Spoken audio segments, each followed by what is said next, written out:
Design actually, when we first saw it on him, actually worked better than I had expected that it would. And he's got such a great jawline that it worked out great. His helmet is based on the flying helmet, so you can see the leather around his face. The straps are really like paratroopers' helmet stripes. We started with a sculpt based obviously on Chris's head, and then that sculpt was taken and it was flipped digitally on a computer to cause perfect symmetry, because in fact he's got quite an open eye area, which Chris likes, and I think everyone's liked in the development because it allows for a lot of expression.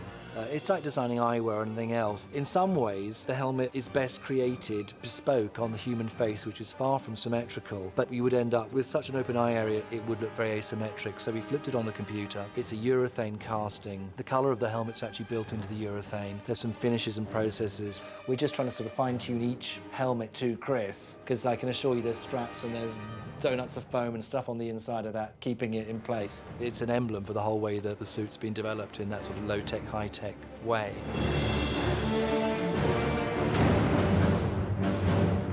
If Captain America's an icon, then the shield is the icon of the icon. Much like the outfit, it's not an obvious weapon. It dawns on him like, I don't need a gun. This thing is amazing. Obviously, aside from just being a symbolic weapon, that he's there to metaphorically shield us from harm and the bad guys, the shield also became a very cool weapon for Captain America, especially when they went from the triangular shape to the more round shape. A triangle is not a very practical thing to use as an offensive weapon. And the comics realized that they went to the circular shield because you could throw it and it'd be like a frisbee and come back, and they show that evolution through the movie. Making it circular gave them the opportunity to really do things visually with it, to bounce it off walls, to throw it around, to have it return to him. And in a comic, this is all important, the visual aspect of it.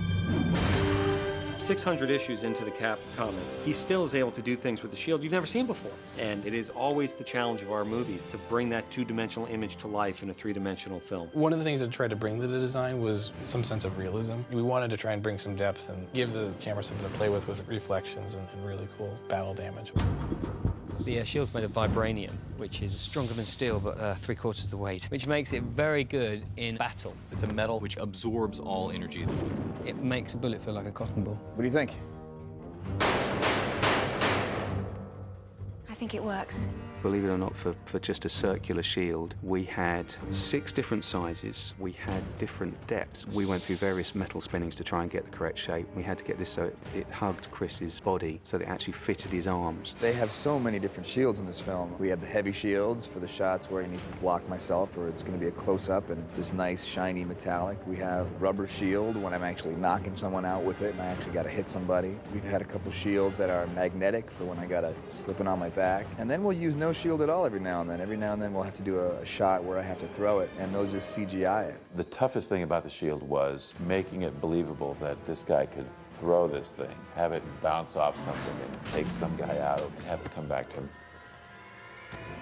We tried some practical stuff where he's throwing a rubber shield. Nothing worked until we handed it over to Chris Evans, basically, until we said, okay, you've got this shield that's this wide and it weighs this much. What would you do? How would you throw it? And he came up with some really interesting ways of doing it. And he had nothing in his hands. He's just miming the action. It was basically Chris Evans' ability to mime throwing and catching that shield that made it work. It's very underrated, that kind of stuff, because if an actor doesn't get it right, there's nothing that we can do to make it work. You know, we can only work with what the actor gives us, and he's great. He just performs every time. And we're always making sure not to make it look like a frisbee, not to make it look like a boomerang, but always giving it sort of a special arc so that it moves in a particular way. It bounces off of things.